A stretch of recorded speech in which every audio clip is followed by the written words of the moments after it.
Welcome to another edition of the High School Huddle. This week, it's week 3. There's a great full slate of games. This is Ryan Osborne of DFWVarsity.com. I'm Travis Brown, and it's just a great full slate of games this week. But before we get into those, we need to go back and talk about this epic moment of last week, and that had to be Carroll's win over Tulsa Union. 2-point conversion to win the game against a very good Union team, and Hal Wasson called it kind of a trickery play. I think it was... You were there to see it. I wasn't. I skipped out early on this game, but it was a flea flicker back to the halfback, to the quarterback Ryan Agnew to win the game, walk-off style in overtime. And it was a game that I think Hal Wasson really wanted his team. You could tell they were going for the win with the 2-point conversion, but it was one of those where they played well all game, and to get out of there with a win just helps us momentum going into a pretty good what should be a good road test in Midland Lee. They're going out to Midland this week, so definitely the right momentum for the Dragons right now. Right. It was interesting because it was a play that Westlake ran against them the week before, and Coach Hal Wasson said that they'd seen Clemson run in years past and were familiar with the play, but liked it so much that they needed to install it the day before the game. Actually, they hadn't run it in pads. It was just a walkthrough thing, but seemed to have a lot of success. So good big win for Carroll, 42-41 over Tulsa Union there. Let's get into some of the games this week. First, we have Fort Worth Dunbar at Kennedale. What do you see in this matchup? It should be a great test for both teams. Kennedale, a very strong Class 4A program. They really took care of what was a good Crowley team last year. Crowley might be a little down this year, but Kennedale took care of them a couple weeks ago. Dunbar, 2-0, a team that went 10-0 last year against somewhat light competition in their district, but still beat some teams like Birdville. I think this is a good early test for Dunbar to kind of measure where they're at going into district. And the thing with Dunbar, it's always a numbers game. Can they get by with playing 27 or 28, albeit very talented players, but still a very thin roster for Dunbar year in, year out. Should be a good early test against, again, a team that should be a contender in Class 4A. I agree. I think Dunbar is kind of the class of the Fort Worth ISD programs around here, and but Kennedale has really stepped up as one of the lower classification schools in years past. I think exactly like you said, it'll be a great test for Dunbar to kind of see where they are going into district play, where they might not see competition like this until we get out into the playoff spectrum. But I think Dunbar will come out with a victory in this one. But be a close game. Yeah, I'm going to go with Kennedale. I think Dunbar probably has more better at skill positions, but I'm going to go with Kennedale for their depth. Exactly.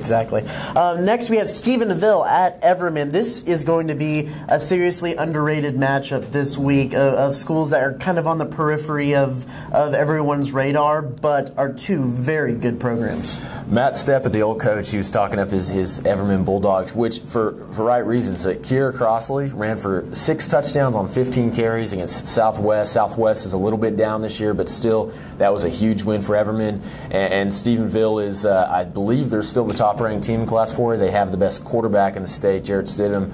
And I think Stephenville's going to win this game. But again, this is probably the most closely matched game that'll be out there in the area at Everman this weekend. Stephenville is just working themselves up the ranks, no matter what classification you're talking about. And I have a mantra as we go through some of these picks and stuff. In Texas high school football, always go with the good quarterback. Yeah. Jared Stettheim might be one of the better quarterbacks in the entire state. And so it's an easy pick for me, Stephenville, although it'll be a good game, good close game, because of the kind of athleticism that Everman puts out on the field every year, and especially this year.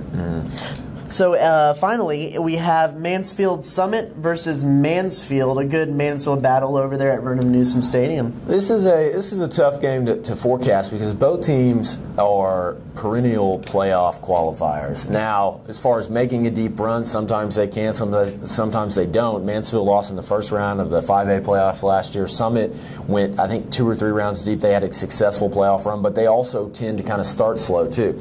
I'm going to go with Mansfield because they have they are in the bigger classification. They have TCU commit Julius Lewis, a dynamic playmaker.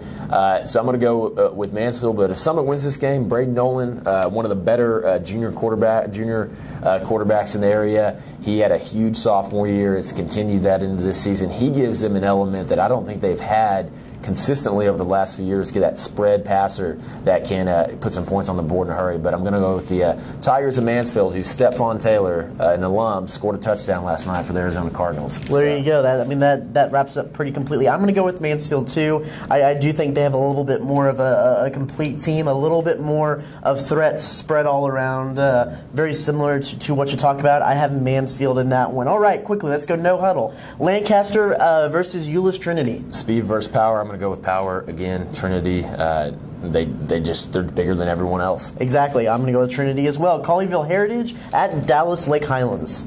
This is a tough one. I don't know too much about Lake Highlands, but I'm going to go with Heritage. They're both decently good teams, but I'm going to go with Heritage too, a little bit more battle-tested. Trophy Club Byron Nelson at Birdville. Birdville needs a win, 0-2. They've struggled, but I don't think they're going to get it. Nelson, they lost a close one to San Angelo Central on Saturday. Very good team, though.